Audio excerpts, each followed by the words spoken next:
punto niya, hindi yung nakikinig ng kautusan ng aariing ganap, kundi yung tumutupad ng kautusan, hindi yung nakikinig lang. Ang aariing ganap, ang maliligtas, yung gumaganap ng kautusan, hindi yung nakikinig ng kautusan, kundi yung gumaganap ng kautusan ng aariing ganap. Sapagkat, sabi niya sa 14, kung ang mga hintil na walang kautusan sa katutubo ay nagsisigawa ng mga bagay ng kautusan, ang mga ito na walang kautusan ay siyang kautusan sa kanilang sarili. Kahit sa katutubo, wala silang kautusan, wala silang narinig. Nasa kuweba, nasa bundok, nasa remote areas, di narating ng pangaral, walang kautusang narinig. Pero gumagawa naman sila ng kautusan, ng bagay ng kautusan. Aariin silang ganap, sabi ni Pablo. Kailan? Sa araw na hahatulan ng Diyos ang lihim ng mga tao. Doon sa araw na yon, aariing ganap ng Diyos yung mga taong sa kabila ng walang pagkarinig sa kautusan, gumagawa naman ng bagay ng kautusan. Posible bang yung mga taong walang narinig na kautusan ay makagawa ng bagay ng kautusan? Tuloy natin sa 15. Na nangagtatanyag ng gawa ng kautusang nasusulat sa kanilang puso, na pinatotohanan ito pati ng kanilang budhi. Tamo kapatid na Constantino, yung palang mga taong hindi nakarinig ng kautusan, meron pala silang gawa ng kautusang nakasulat sa kanilang puso. Tayong mga tao kapatid, ang pagkakaiba natin sa hayop. Ang tao, nilagyan tayo ng Diyos sa budhi at sa puso ng mga bagay ng kautusan. Kahit wala ka pang naririnig na kautusan, meron kang alam na gawing kabutihan. Sa kapwa, sa pamilya, sa kapag-anak. Kahit wala kang naririnig na kautusan, instinct na yun eh. Na pagkaanak mo, mahal mo. You will care.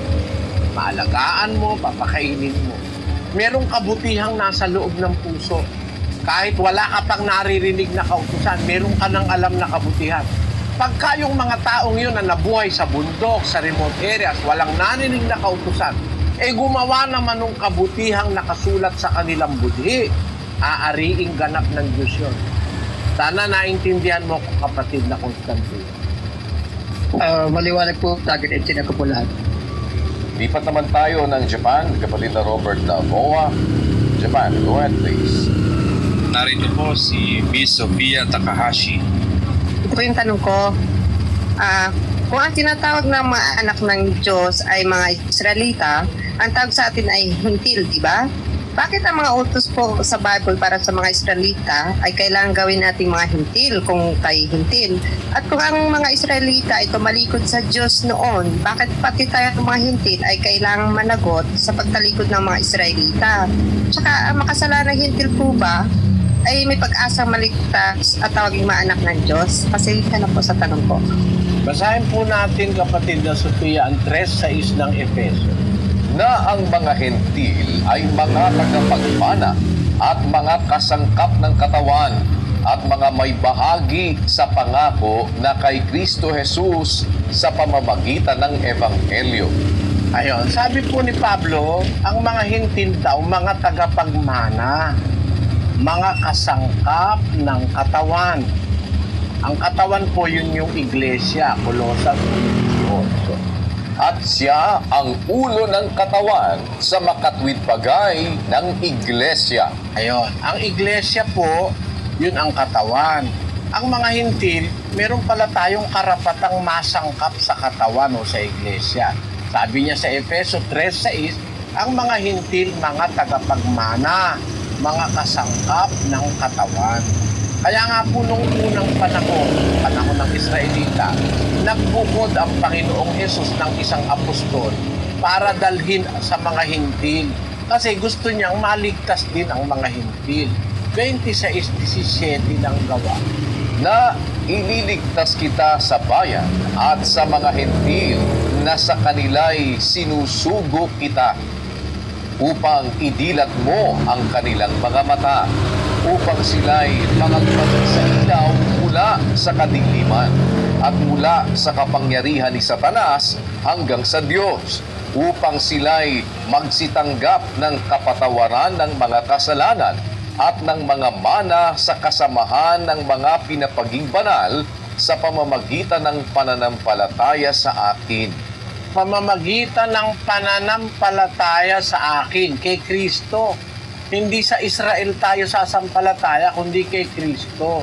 Ang sabi ng Panginoon kay San Pablo, ililigtas kita sa bayan at sa mga hintil na sa kanila'y sinusugo kita. Isinugo po siya ang kanyang pagka-apostol sa mga hintil. Yung unang 12 para sa Israelita po yun. Pero si Pablo, bukod siya'y isinusugo ng Kristo sa mga hintil. O, tandaan nyo, bakit siya susugo sa hintil? Upang idilat mo ang kanilang mga mata, kasi gusto ng Diyos maligtas yung mga hintil. Kaya nung bandang huli, nagpaliwanag si Pablo, ang mga hintil tagapagmana, sabi niya sa mga taga-Epeso, na mga kasangkap ng katawan o ng iglesia at may bahagi sa pangako na kay Kristo Jesus sa pamamagitan ng Ebanghelyo. Ito po ngayon ang ating pinag-uusapan ng Ebanghelyo at Biblia. Kaya nga Bible exposition ito eh. Yan pong Ebanghelyo na yan na ipinangaral ng mga apostol, yan po ang paraan para tayo maligtas, yung Ebanghelyo. Katunayan sa 15:1 ng unang Korinto. Ngayon, ipinatatalastas ko sa inyo, mga kapatid, ang Ebanghelyo na sa inyo'y aking ipinangaral, na inyo namang tinanggap, na siya naman ninyong pinananatilihan. Sa pamamagitan naman nito'y ligtas kayo, kung matiyagan ninyong iingatan ang salitang ipinangaral ko sa inyo, maliban na kung kayo'y nagsisampalataya ng walang kabuluhan. Ayun, sa pamamagitan ng Ebanghelyo, sabi ni Pablo na ipinangaral ko sa inyo, sa pamamagitan nito, ligtas kayo. Kaya ang kaligtasan natin, pag tayo maging dapat sa Diyos, ng mga hindi, yung Ebanghelyo ni Kristo. Sa tanong mo kapatid, ang mga Israelita ba ang tinatawag na anak ng Diyos? Tayo bang mga hintil? Hindi. Hindi ganon. Kung ang mga Israelita meron siyang naging anak ng Diyos, sa mga hintil din, may magiging anak din ng Diyos. Pakinggan mo sa 2 Korinto 6:14. Huwag kayong makipamatok ng kapilan sa mga di nagsisisampalataya. Kapatid na Sofia, ito sulat ito ni Pablo sa mga hintil na taga-Korinto. Nakita mo, 2 Korinto 6:14. Mga hintil sila. Anong sabi niya ngayon? Umpisaan mo na kapatid na ganyan. Huwag kayong makipamatok ng kapilan sa mga di nagsisisampalataya, sapagkat anong pakikisama mayroon ang katwiran at kalikuan, o anong pakikisama mayroon ang kaliwanagan sa kadiliman, at anong pakikipagkasundo mayroon si Kristo kay Belial, o anong bahagi mayroon ang sumasampalataya sa di sumasampalataya, at anong pakikipagkaisa mayroon ang templo ng Diyos sa mga Diyos-Diyusan, sapagkat tayo'y templo ng Diyos na buhay, gaya ng sabi ng Diyos, mananahan ako sa kanila, at lalakad ako sa kanila, at ako'y magiging kanilang Diyos, at sila'y magiging aking bayan. Kaya nga, magsialis kayo sa kanila, at magsihiwalay kayo, sabi ng Panginoon, at huwag kayong magsihipo ng mga bagay na marumi, at kayo'y aking tatanggapin. At ako sa inyo'y magiging ama, at sa akin kayo'y magiging mga anak na lalaki at babae, sabi ng Panginoong makapangyarihan sa lahat. Naliwanag yung kapatid eh. Sabi ng Diyos sa mga hintil na mga taga-Korinto, magsihiwalay kayo dun sa masasama, tapos huwag kayong hihipo ng bagay na marumi. Kayo'y aking tatanggapin. Sinasabi yan sa mga hintil. At sa akin, kayo'y magiging mga anak na lalaki at babae. Di tinatawag ding anak ng Diyos ang mga hintil. Pagka sumunod ka, sumampalataya ka, magiging anak ka rin ng Diyos gaya ng Israelita. Pero hindi naman como Israelita anak na ng Diyos. May Israelita kasi, alam mo kung sino ang tatay nila. Kausap sila ni Cristo. 47 ng Juan. Ang sa Diyos ay nakikinig ng mga salita ng Diyos. Dahil dito'y hindi ninyo dinirinig sapagkat kayo'y hindi sa Diyos. Sino yung mga Israelita na yun na ayaw makinig kay Cristo? 44. Kayo'y sa inyong amang Diablo at ang mga nasa ng inyong ama ang ibig ninyong gawin. May mga Israelita pala, anak ng Diablo. Yung ayaw makinig kay Kristo. Anak ng Diablo, tawag ni Kristo. Yung mga Israelita na yun ngayon, yung mga nagpapanggap na sila yung mga Hudyo, huwag nga kayong yayabang-yabang dyan na kayo anak ng Diyos. Kasi may mga Israelita ngayon, anak ng demonyo, hindi anak ng Diyos. Pero may hintil. Sa kabila ng kanyang pagiging hintil, ay anak ng Diyos ang tawag ng Diyos. Kayo'y aking magiging mga anak na lalaki at babae, sabi ng Panginoon na makapangyarihan sa lahat. Ngayon, dun sa tanong mo kapatid, kailangan ba nating gawin yung mga gawa na iniutos ng Diyos sa mga Israelita? Tayong mga hintil? Hindi. Iba yung utos sa hintil, iba yung utos sa Israelita. Yung mga Israelita pinagbibigay ng ikapo. Bawal ang baboy, bawal ang hipon, bawal ang walang kaliskis, talangka, talamba, tahong, tulya. Puro tiyo na, no? Talangka, tahong, tulya, talamba. Marami palang tea na bawal sa mga sabadista, no? Maraming tea. Bawal din sa kanila ang bagoong. Ayun, yung mga nagpapanggap ng mga Israelita sila ngayon na akala mo bubuti nilang tao. Meron ako kasing nakausap na Hudyong, yabang-yabang sila rawan sa Diyos. Tayo raw mga aso. Mga hintil daw, mga aso. Ako nakausap no, yabang. Taga-Ermita. Meron kasi akong gustong magtatayo ako ng restaurant sa Ermita. Meron doon paupahan na isang magandang pwesto. Then, tumawag ako, pinapasok naman ako. Sabi ko, mangungupahan ako. Nakaharap ko Hudyo pala yun.